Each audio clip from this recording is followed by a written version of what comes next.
Yo, yo, what's up, guys? JP back at you once again, bringing you guys day number 24 in my 8th annual 31 Days of Horror. The other day I was on a podcast and the film that I'm about to review was brought up. And one person, like, absolutely hated it. It was, like, their worst horror film ever. And I said that, I liked it, but I can see why people didn't like it, and I really hadn't seen it since it came out. So I decided to revisit The Village, which I've had in the collection for a long time, and I just haven't got to it. I think I paid $3 for it one day. So decided to pop it in. I was thinking, what should I watch? And we just talked about it, so I was like, yeah, let me revisit that. Of course, directed by M. Night Shyamalan. It came out in the year 2004. M. Night Shyamalan was huge at this time. He had done The Sixth Sense in the late 90s, like 99. And then I believe he might have done, I don't know if it was Unbreakable. He did another film in between that and this, and that film was loved as well. So Shyamalan was really, the top of people's list of up-and-coming directors. People were calling him, the next Steven Spielberg or the next Alfred Hitchcock. Like, the guy had a lot to live up to. It's kind of an interesting career that he's had. He was huge and fell and kind of came back a little bit and is respected again. But there's still people that really hate this film. So I'm going to try to remain as spoiler-free as possible. But it's, this film, if you've seen it, there's, like most Shyamalan films, there's kind of a twist in it.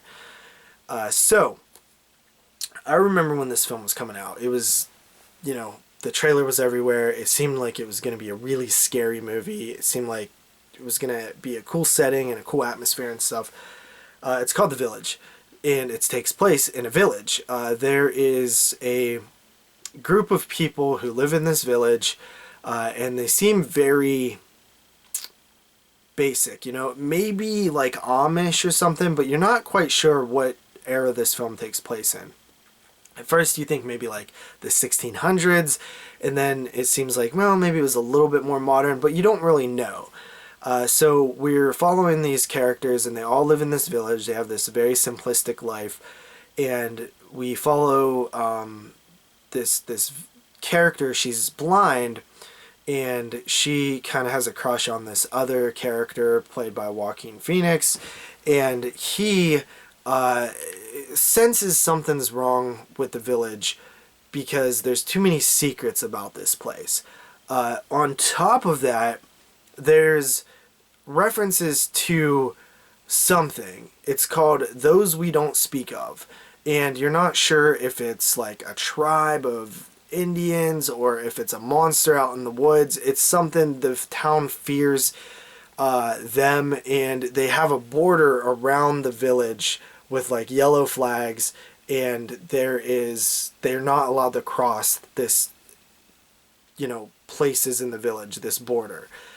And what happens is, Joaquin Phoenix's character wants to sort of leave, or he says that he wants to because to bring medicine from the nearby towns and stuff like that. Of course, all the elders say no. The town's led by the elders. They have meetings and all this stuff.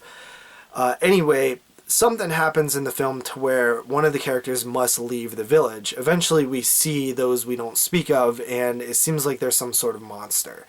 And they have the color red. The village is primarily yellow. It's called the safe color. Red is the bad color. They're not allowed to have anything red.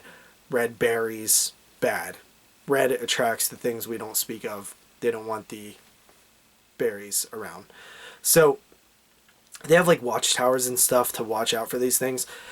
But that's basically the plot. And one of the characters has to leave the village and go try to get medicine because somebody is sick. So what do I think about this movie? So first of all, I think this movie is very well directed. There are things that are deliberately and patiently done in this film that just shows good direction. And that's where I think M. Night really does succeed. He's a really good director. He really maps things out. The The writing is, I guess, where the problem comes in. The story itself, some people really don't like where it goes. I remember feeling cheated when I first watched the movie, but honestly, like, I'm cool with it now. On rewatch, it's way more digestible, and you're kind of just more open to seeing, okay, what is this story then? Since we're not getting the story I thought we were getting, what is this story? And I enjoyed it a lot more. There's a few scenes that I thought were a little bit, maybe not the best decision, and that was the slow-mo. The slow-mo in this film is done a couple times. I didn't really care for it. But the tension building, the suspense building, the scares in this film are all done really well. Like, Shyamalan handles that aspect great. Like, there is some creepy moments in this film. Those we don't speak of are actually really scary, and the whole village setting is done really well, and you really get into this sort of like almost like folk look to it that you're really into it. I really dug that aspect of it, and that's almost why I wish that like the movie would have been a little bit different, because it probably would have been effective, or maybe even more effective, without the plot lines that are inserted into the film. Overall, I thought that even like the accepting what they do in this film, I still really liked it. I'm not gonna lie. I think it's a very well made movie. It's just a risky movie, and some people are not going to be on board with it. But overall, it's scary. It's shot really well. The music's done well. There's some very actually, sad scenes in it, and there's, some powerful acting in this one. Very, very well done overall. Good cast, all that stuff. You're just going to be on board with where the story goes, or you're not. And I actually was. I gave it an 8 out of 10. Thought it was pretty good. So it was a very positive revisit. With that said, I'll see you guys tomorrow with day number 25. Peace out.